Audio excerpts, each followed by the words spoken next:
Why people create artificial earthquakes. 1. Seismic testing. Seismic testing is a process that involves studying the parcels of the Earth's subsurface, including relating the position and size of oil painting and gas reserves. This type of testing is done by creating large climate or shock waves that access the ground and bounce back to the face, where they are measured by technical outfit.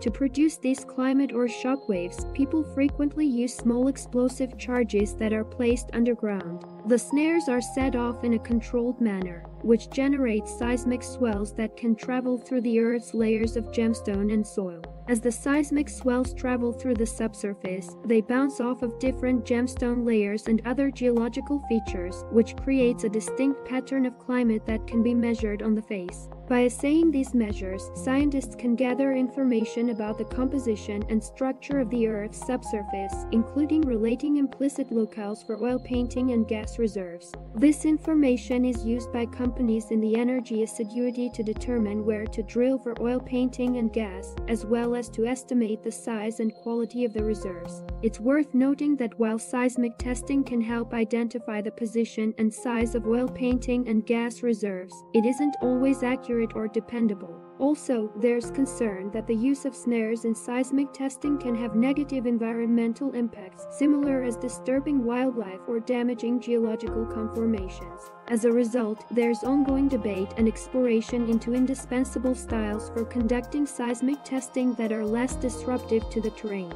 2. Research scientists produce artificial earthquakes to study the gist of real earthquakes and seismic swells. By creating controlled, artificial earthquakes, experimenters can study how seismic swells propagate through different types of gemstone and soil and ameliorate our understanding of earthquake mechanics. To produce an artificial earthquake, scientists use technical outfit that generates controlled climate in the ground. These climate are designed to mimic the swells that are generated by real earthquakes. By measuring the climate and the way they travel through the ground, scientists can study how seismic swells bear under different conditions. For illustration, experimenters can use artificial earthquakes to study how different types of soil and gemstone affect the propagation of seismic swells. They can also study how the strength and duration of the earthquake climate affect the gist of structures like structures and islands. One key benefit of studying artificial earthquakes is that experimenters can control the conditions of the trial. This allows them to insulate specific variables and study the goods of those variables in a controlled setting.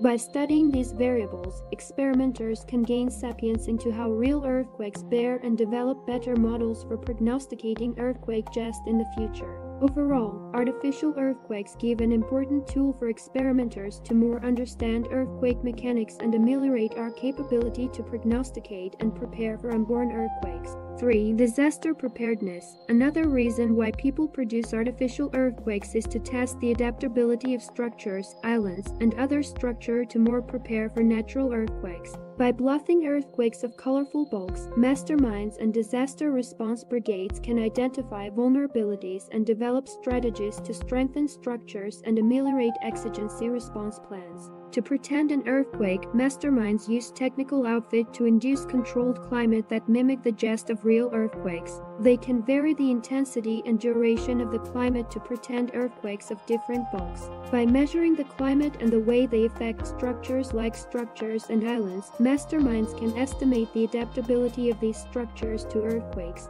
This testing is important because it helps identify sins in structures and other structure that could be vulnerable in a real earthquake. Masterminds can also develop strategies to strengthen these structures, similar as retrofitting structures with earthquake-resistant accoutrements or perfecting structure cannons to bear stronger construction. In addition to testing the adaptability of structures and structure, artificial earthquakes can also be used to test exigency response plans. Disaster response brigades can use these simulations to exercise their response to earthquakes, including emptying structures, setting up harbors, and furnishing medical backing to those in need. Overall, the use of artificial earthquakes to test the adaptability of structures, islands, and other structure is an important part of preparing for natural disasters. By relating vulnerabilities and developing strategies to strengthen our structure, we can more cover ourselves and our communities in the event of an earthquake. In conclusion, so if people can create earthquakes, can they use it maliciously?